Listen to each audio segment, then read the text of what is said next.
আপনারা 23-এর আগের একটা নির্বাচনের আগে 2023-এর নির্বাচনে দ্বিতীয়বার বিজেপি সরকার এসে তার আগে দেখবেন উনি ধর্মনগরে একটা মানে একটা সভায় উনি বক্তব্য রাখছেন যে এইবারই লাস্ট নির্বাচন, আপনারা কংগ্রেসকে ভোট দিন, কারণ তারপর ওনার বয়স হয়ে যাবে, বয়স হয়ে গেলে আর সুযোগ থাকবে না।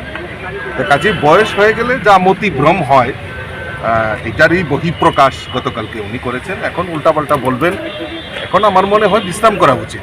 অনেক দীর্ঘদিন এই ত্রিপুরা রাজ্যকে সিপিএমকে পেছন থেকে সহযোগিতা করে উনি রাজনীতি করেছেন। দেখবেন সবসময় সিপিএমের পিরিয়ডগুলি দেখুন, সুদীপ রায় বর্মনের কিন্তু কোনো রকম পরিবর্তন হয়নি। ওনার সিকিউরিটি, ওনার সমস্ত কিছু সব ঠিকঠাক ছিল, কারণ পেছন থেকে ওনারা সিপিএমকে সহযোগিতা করছেন। উনি ধর্মনগরে বক্তব্য রেখে বলেছিলেন যে আর সময় নেই, এইটাই লাস্ট সময়, কারণ তারপর বয়স হয়ে যাবে। এখন বার্ধক্যজনক রোগে উনি ভুগছেন, উল্টাপাল্টা ভুগছেন। আসলে অ্যাকচুয়ালি ওনাদের মনের কথা, মনের বহিঃপ্রকাশ। ওনারা তো জনজাতি নিয়ে কোনো সময় রাজনীতি করেনি। এই রাজ্যের জনজাতিদের সবসময় পিছনে ফেলে এই জনজাতিদের কিভাবে লুণ্ঠিত করা যায় সেই সময় তারা এগুলি আমরা দেখে এসেছি।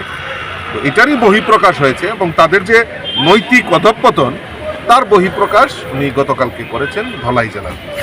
গত পরশুদিন